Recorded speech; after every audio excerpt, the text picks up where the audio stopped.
여러분 점심 맛있게 드셨나요? 저는 맛있게 못 먹었습니다. 원래 제가 밥을 많이 먹습니다. 그런데 항상 이 시간만 되면, 첫째 주만 되면 밥을 많이 못 먹습니다. 그런데 정말 웃기게도 첫째 주에 항상 맛있는 게 나옵니다. 어떻게 해야 될까요? 다이어트니까. 네. 불고기가 너무 맛있었는데 평소에 반도 못 먹어가지고 좀 아쉽긴 합니다. 여러분, 우리가 먹을 때, 음식 먹을 때 맛있는 거 먹으면 기분이 좋죠. 마찬가지로 이 시간 하나님의 말씀으로 우리 영이 기뻤으면 좋겠습니다. 성도들의 특징이 여러 가지로 규명할 수 있겠죠. 성도들의 특징이 무엇이 있을까요? 깔끔하게 정장을 입고, 아니면 옷을 잘 입고 성경책을 들고 다니는 사람들이 성도일까요? 가장 대표적인 특징이 있는데 그것이 무엇인가 하면 성도들은 기도하는 사람이라는 것입니다. 제가 여기 와서 계속 기도에 대해서 이야기하잖아요. 그죠? 왜 기도에 대해서 이야기할까요? 담임 목사님께서 말씀에 대해서 중요하게 하시기 때문에 말씀은 당연히 기본이 되어 있는 거고요. 그렇다면 우리가 뭐 해야 될까요? 기도해야죠. 네. 말씀 머리로 알고 있어서는 해도 된 게 없어요. 기도해야지 우리가 알고 있는 그 말씀이 역사할 수 있는 겁니다. 어떠한 결정을 내리든지 성도는 기도하게 되어집니다. 특별히 중요한 일이 있으면 더 기도하는 것이 바로 우리들이겠죠. 믿음이 없는 사람은 기도하지 않습니다. 자기가 생각한 대로 살아가면 되기 때문이죠. 그런데 우리 믿음의 사람들은 기도 없이는 우리의 믿음을 지킬 수가 없는 것입니다. 기도하면서 하나님의 뜻을 구하다 보면 하나님의 인도하심이 어떠한 것인지 하나님께서 우리에게 알려주시죠. 그렇기 때문에 우리가 기도해야 하는 것입니다. 오늘 말씀에도 보면 바울과 실라가 빌립보 지역에 가서 복음을 전하다가 붙잡혀서 죽을 정도로 맞게 되죠. 그리고 옥에 갇히게 됩니다. 그때 그들이 했던 것이 무엇이었을까요? 바로 기도했다는 것입니다. 그리고 하나님을 찬양했다는 것이죠.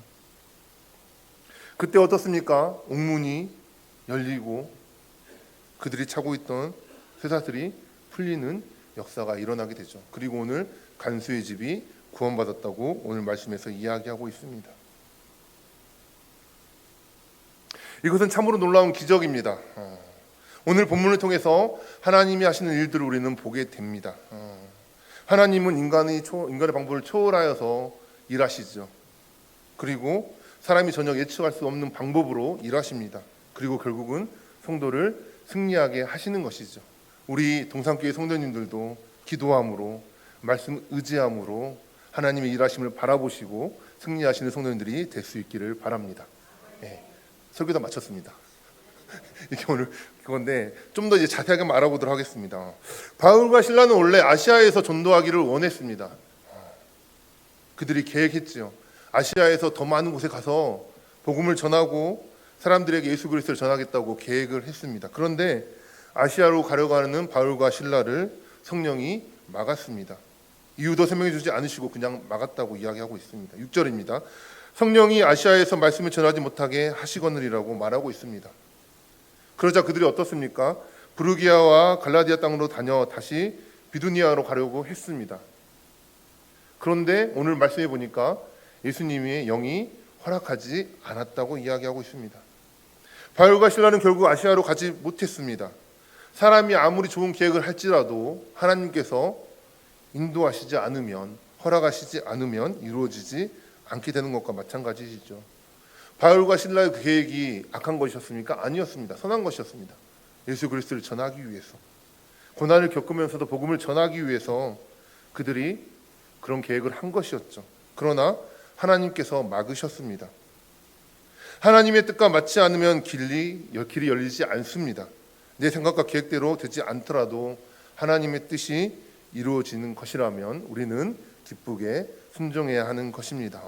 9절 10절에 보면 하나님은 환상을 통해 바울과 실라에게 말씀하십니다. 9절 밤에 환상이 바울에게 보이니 마게도냐 사람이 하나가 서서 그에게 청하여 이르되 마게도냐로 건너와서 우리를 도우라 하거늘. 10절 바울이 그 환상을 보았을 때 우리가 곧 마게도냐로 떠나기를 힘쓰니 이는 하나님이 저 사람들에게 복음을 전하라고 우리를 부르신 줄로 인정함이로라. 아멘. 바울은 환상을 보게 되죠. 마게도냐 사람이 바울에게 손짓을 합니다. 건너와서 우리를 도우라고 했습니다.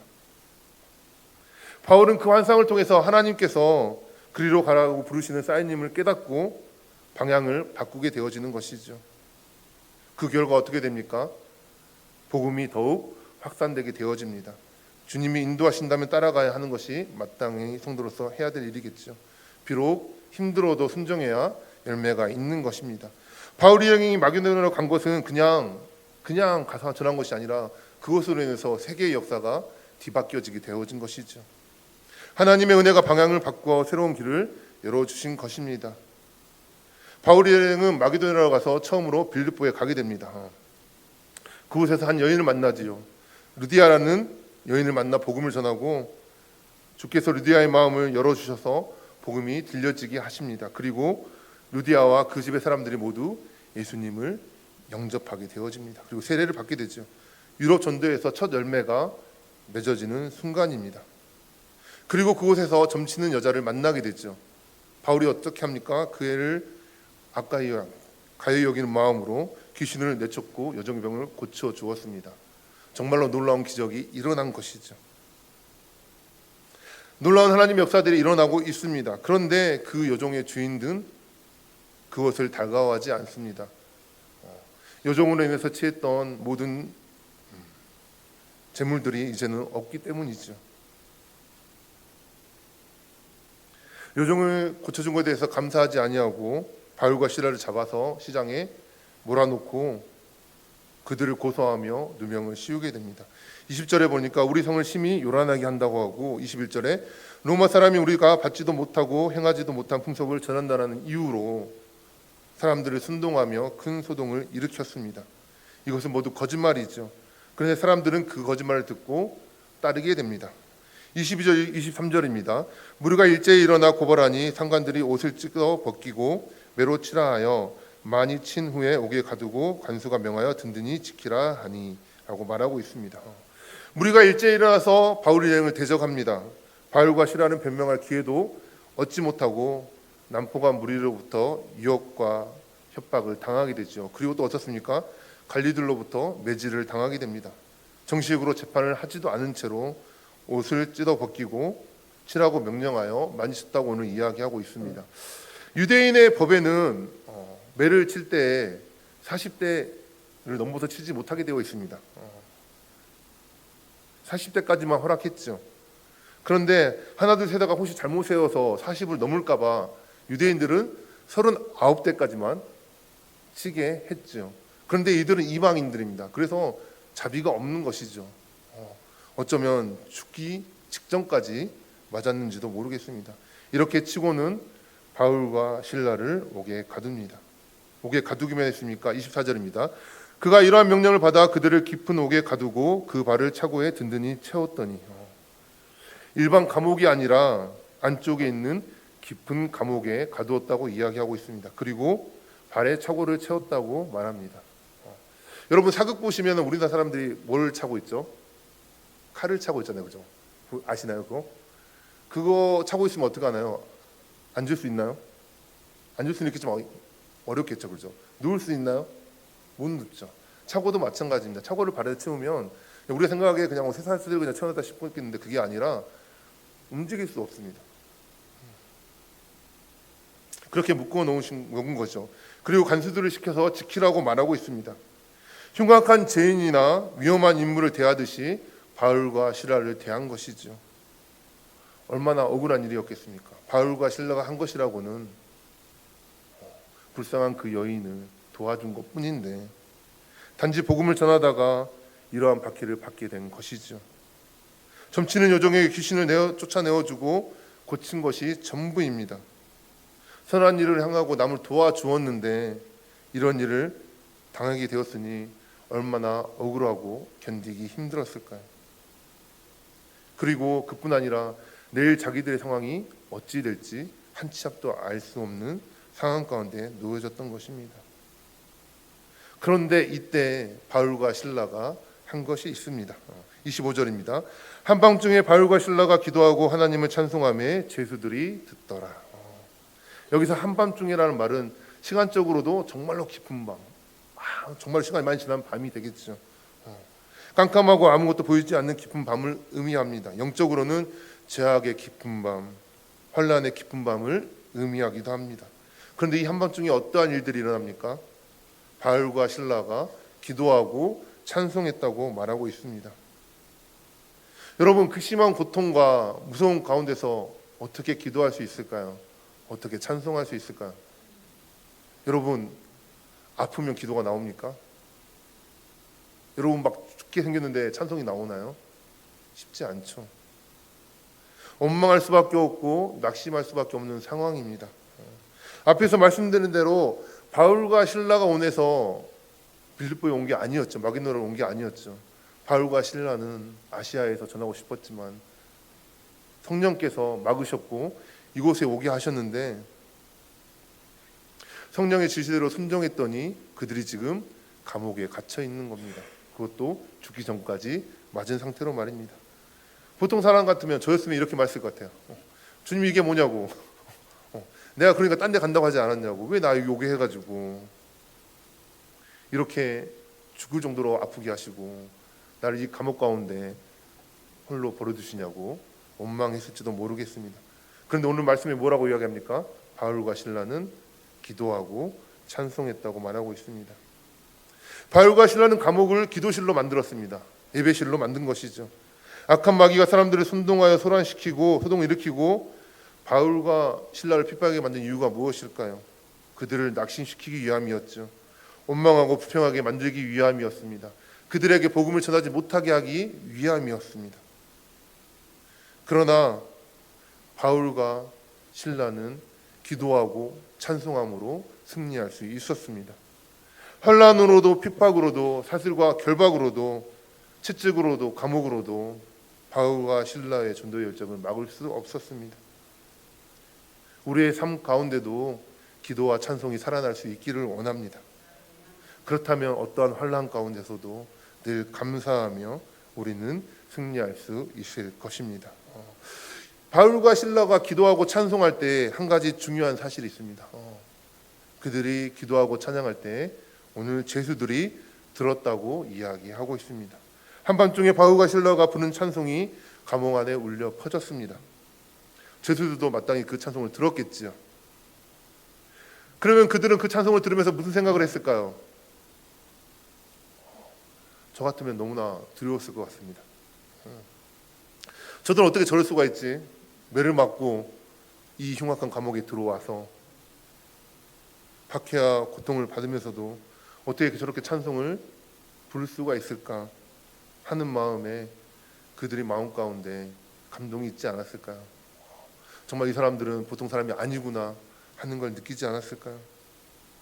이것을 제수들만 들었을까요? 관수 또한 들었겠죠.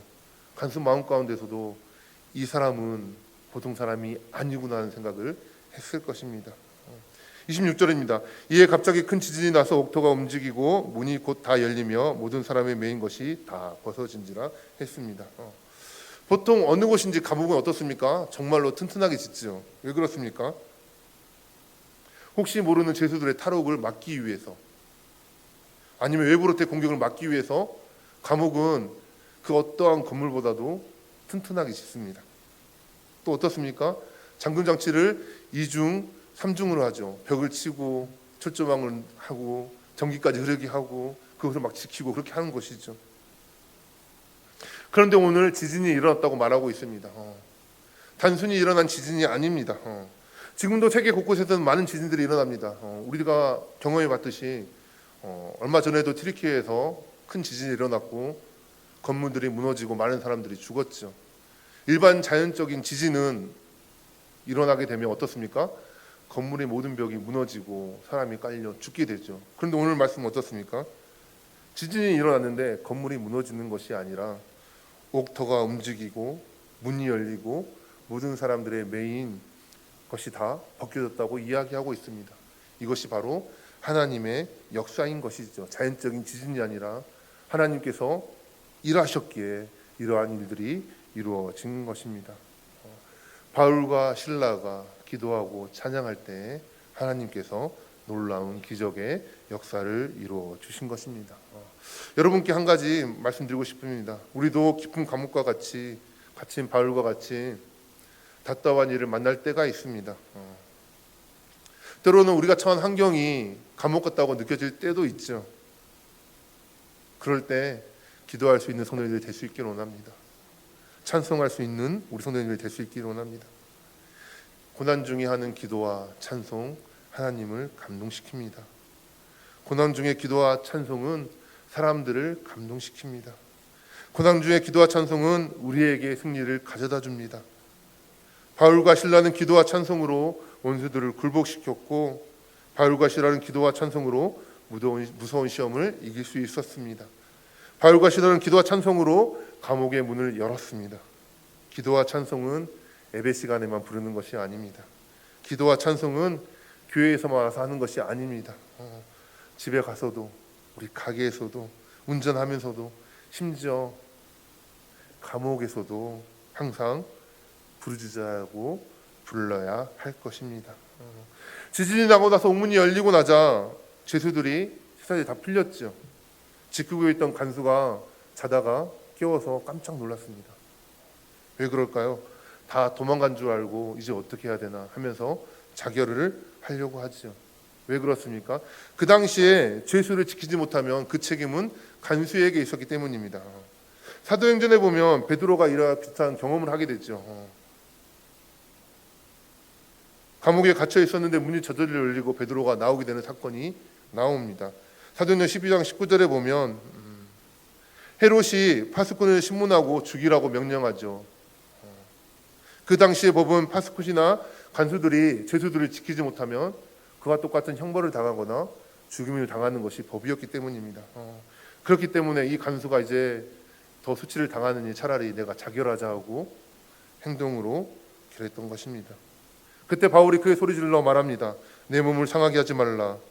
바울은 자결하려는 간수를 말립니다. 그리고 이렇게 이야기하죠. 우리가 다 여기 있노라. 그를 안심시킵니다. 그러자 간수는 뛰어들어가서 무서워 떨며 바울과 실라에게 엎드리며 이렇게 이야기합니다. 30절입니다. 그들을 데리고 나가 이르되 선생들이여 내가 어떻게 하여야 구원을 받으리까 하거늘.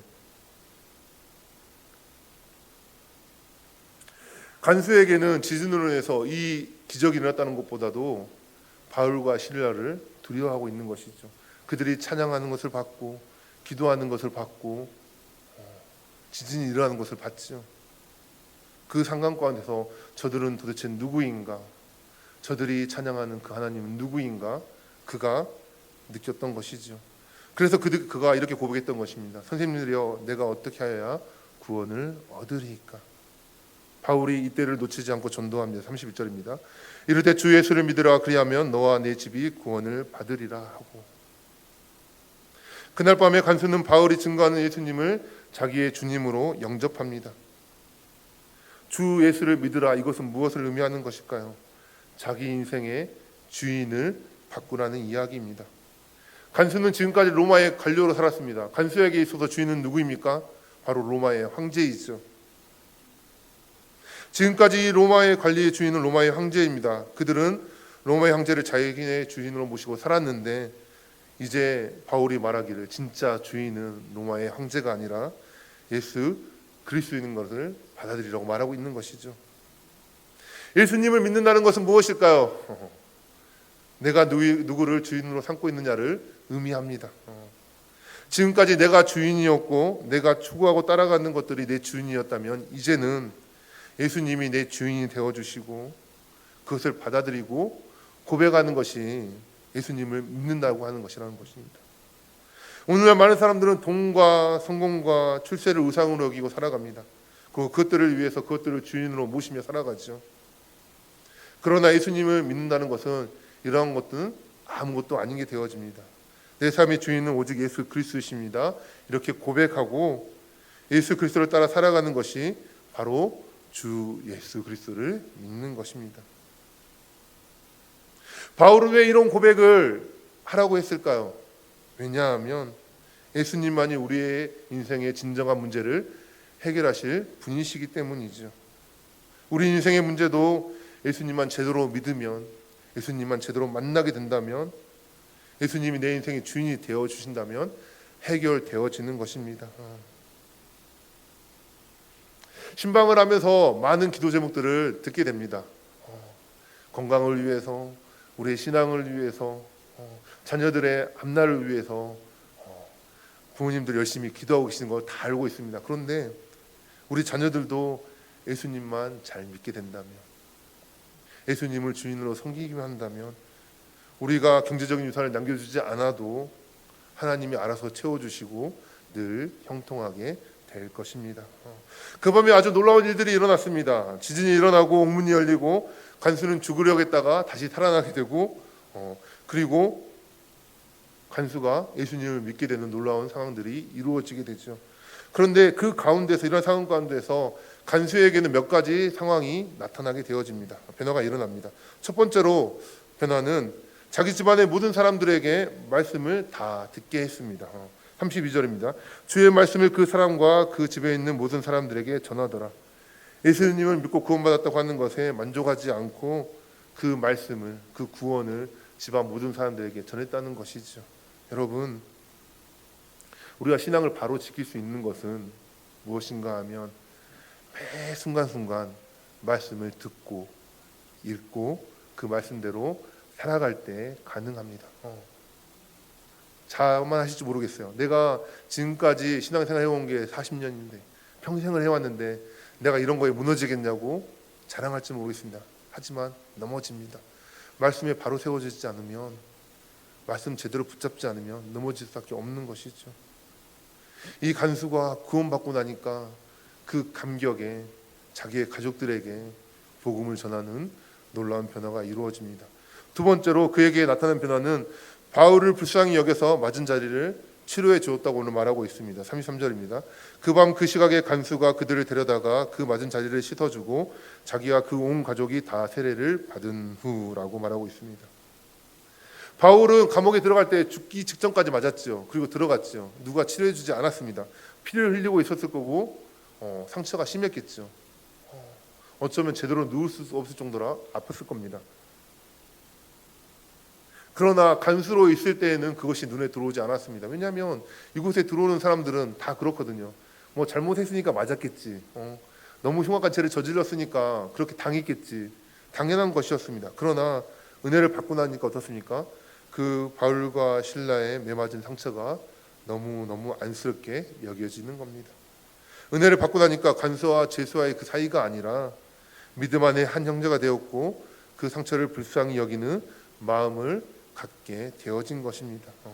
세 번째로 간수에게 나타난 변화는 자신과 온 가족이 세례를 받았다고 이야기하고 있습니다. 33절에 기록하고 있죠. 자기와 온 가족이 다 세례를 받은 후에라고 말하고 있습니다. 네 번째 변화는 하나님을 믿음으로 크게 기뻐하는 삶을 살게 해뒀다고는 말하고 있습니다. 34절입니다. 그들을 데리고 자기 집에 올라가서 음식을 차려주고 그와 온 집안이 하나님을 믿음으로 크게 기뻐하니라.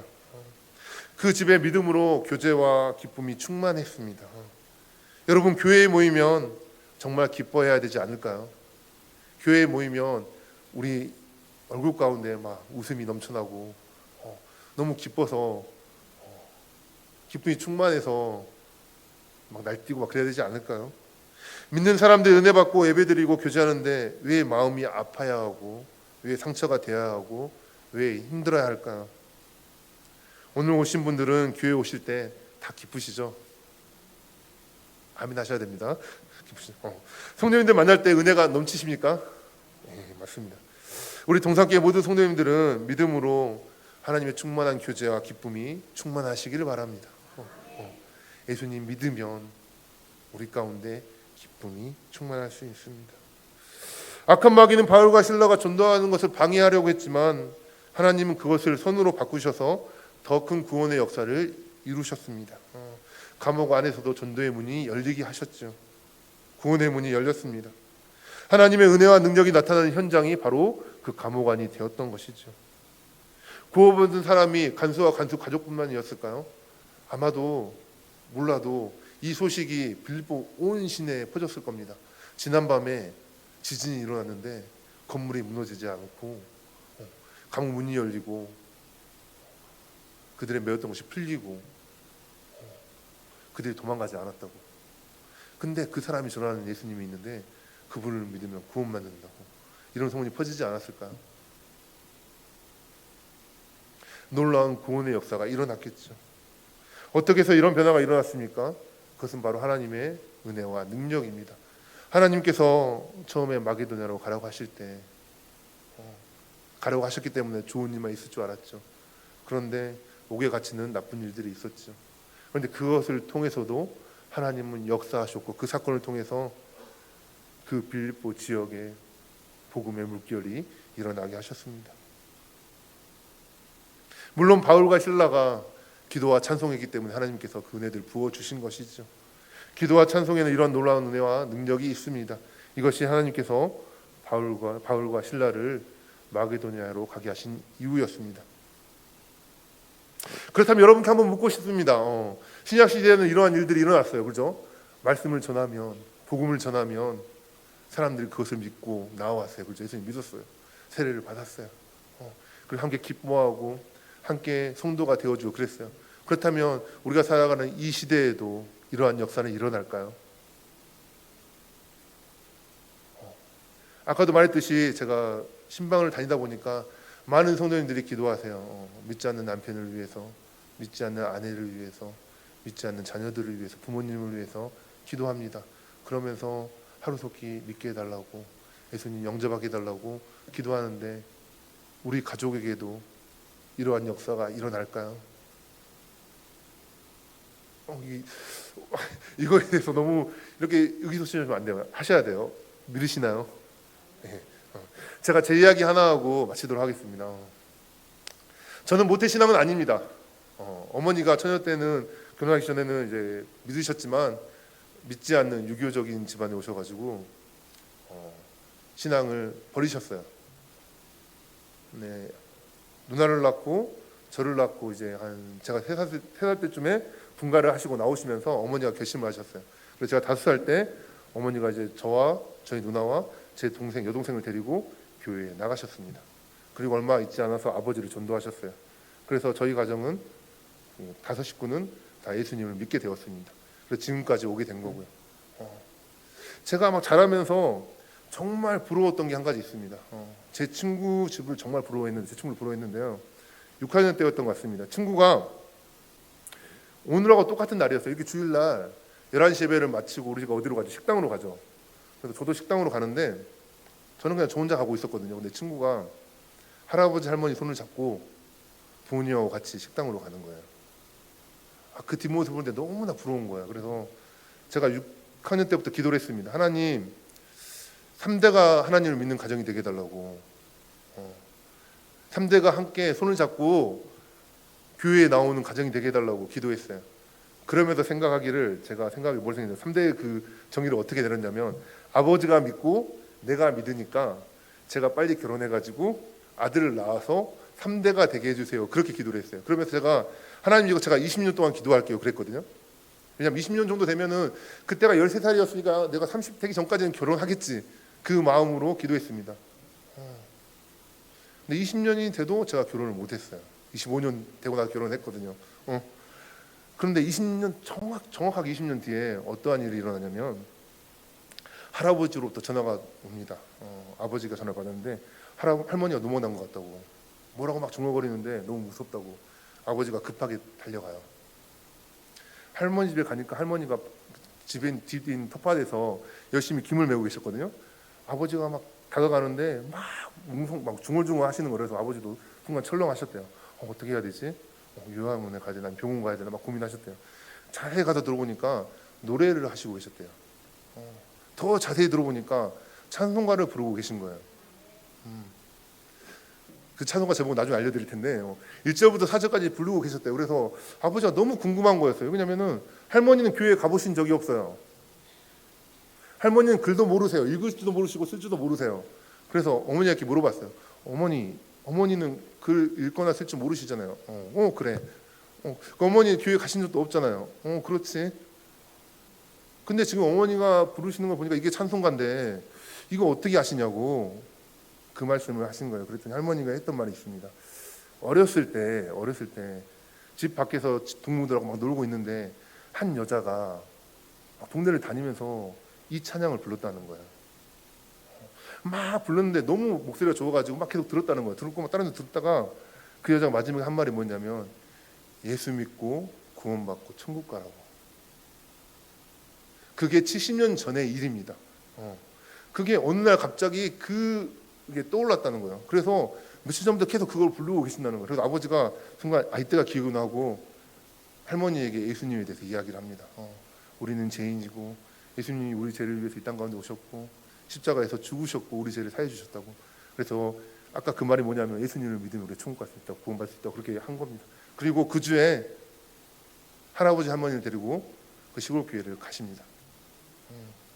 그해 추석이 주일이 끼어 있었습니다. 그래서 다른 때 같으면 담임 목사님이 가라고 안 하거든요. 근데 이번에는 끼어 있으니까 다들 교회에서 예배드리지 마시고 고향 가셔가지고 부모님과 같이 예배드리라고. 그래서 그해 추석에 할아버지 할머니 손을 제가 잡고 부모님과 같이 그 시골교회 효직 교회를 가게 됐습니다. 제가 아까 어떻게 기도했다고 그랬죠? 3대 할아버지 할머니가 아닌, 저는 그분들 절대 안 믿을 줄 알았거든요. 아버지, 제 아들. 그런데 이 3대가 함께 예배를 드린 적이 한 번도 없습니다. 지금까지. 루야가 6살이 될 때까지.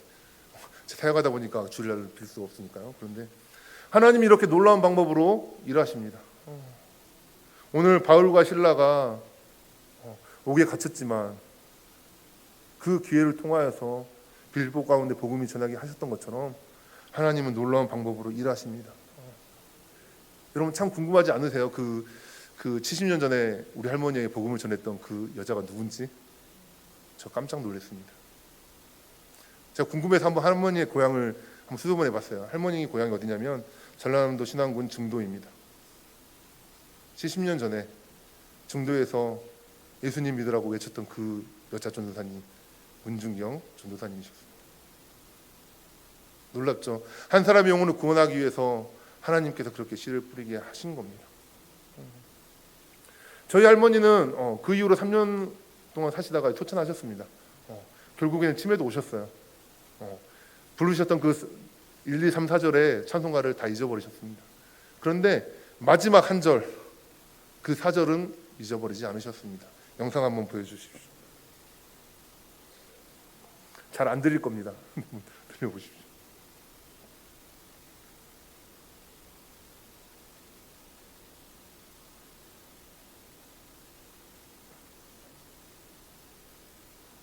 안 들리는데.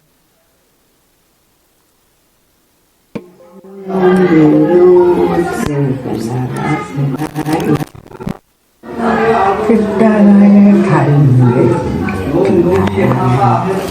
그때한테 빠지며 구원 얻어서 장못했던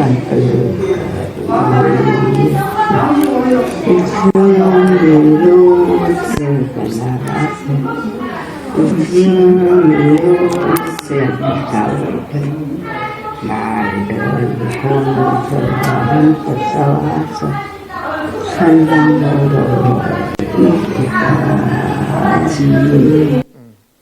할머니가 부르셨던 찬송가 우리들의 싸울 것을. 할머니가 마지막까지 잊지 않으셨던 그 구절.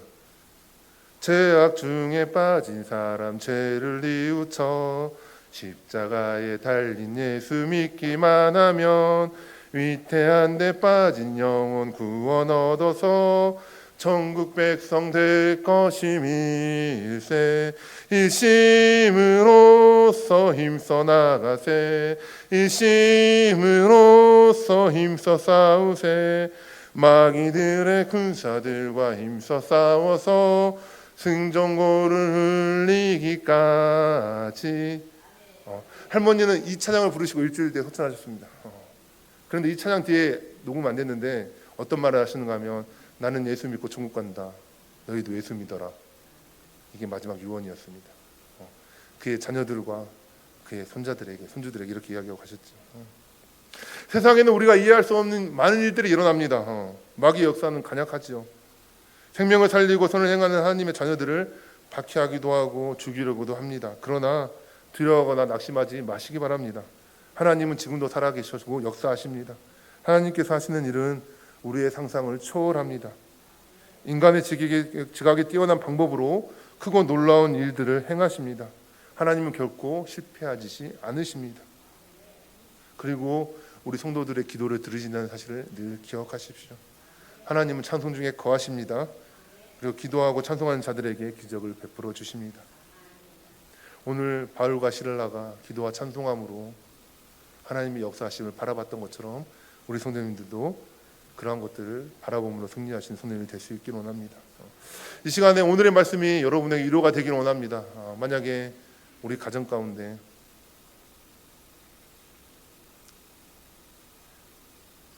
한 영을 위한 하나님의 그 열심을 바라보면서 나가는 우리 성도님이 될 수 있기를 원합니다. 가정에다 5월을 맞이하면서 어떠한 설교를 해야 될지 많은 고민을 했습니다. 남편에게, 아내에게, 자녀들에게, 부모님에게 선물을 하고 같이 여행을 가고 화목하고 그런 것도 다 좋지만 우리 믿지 않는 그들에게 복음을 담대히 전하는 5월이 되었으면 좋겠습니다. 믿지 않는 가족들을 포기하지 마십시오. 그들을 위해 기도하시고 하나님의 역사하심을 바라보시고 하나님의 때, 우리 할머니는 70년이 걸렸다니까요. 하나님의 때, 저는 25년이 걸렸고요. 하나님의 때 하나님께서 역사하실 것을 기대하시며 나아가는 성도님들이 될 수 있기를 원합니다. 그리고 한 가지 또 권면하겠습니다.